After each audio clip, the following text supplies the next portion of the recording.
Then she asked me how I knew it was time to leave. I told her the truth. When the person who claims to love you sits silently while others tear you apart, that tells you everything you need to know. 2 weeks after that conversation, she stopped by my desk to thank me. She said she had been thinking about everything I told her and decided to reconsider the relationship. She said she talked to her fiancé about changing the tradition, and he refused, said she was influenced by negative people. She realized if he couldn't stand up for her before the wedding, he never would after. I felt terrible that she was going through pain, but also relieved that maybe my awful experience helped someone else avoid the same mistake. 4 months after I walked out of that living room, I was sitting in my studio apartment on a Friday night. I had ordered Chinese takeout and was watching a crime documentary that Oliver always complained was too depressing. My apartment was small, but I had decorated it exactly how I wanted, with bright colors and plants and artwork that made me happy. I was wearing sweatpants and an old college shirt with no makeup on. I realized as I sat there eating noodles straight from the container that I was genuinely happy.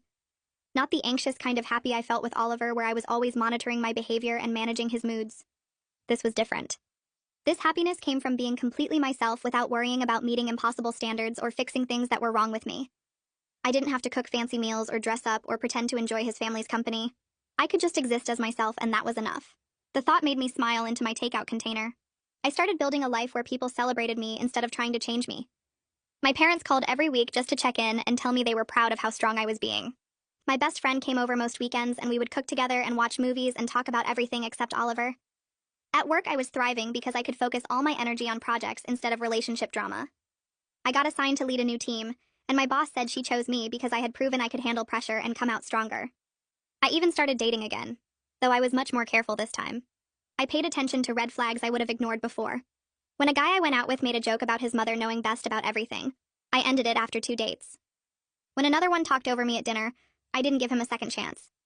I had learned that I deserved someone who would defend me, not someone who would sit silently while others attacked me. The sister-in-law texted me sometimes with updates. She started going to counseling and setting boundaries with her husband's family. She said it was hard, but she was remembering who she used to be before the welcome circle broke her down. Walking away from Oliver and his family was the hardest thing I ever did. It cost me 3 years of my life, thousands of dollars in wedding deposits, and the future I thought I wanted. But it taught me something more valuable than any of that. It taught me that I was strong enough to choose myself, even when it meant losing everything I thought I needed. I learned to trust my own judgment instead of second-guessing every instinct. I built a life based on my own values instead of trying to fit into someone else's twisted idea of family. And that was worth more than any acceptance from people who thought love meant tearing each other down.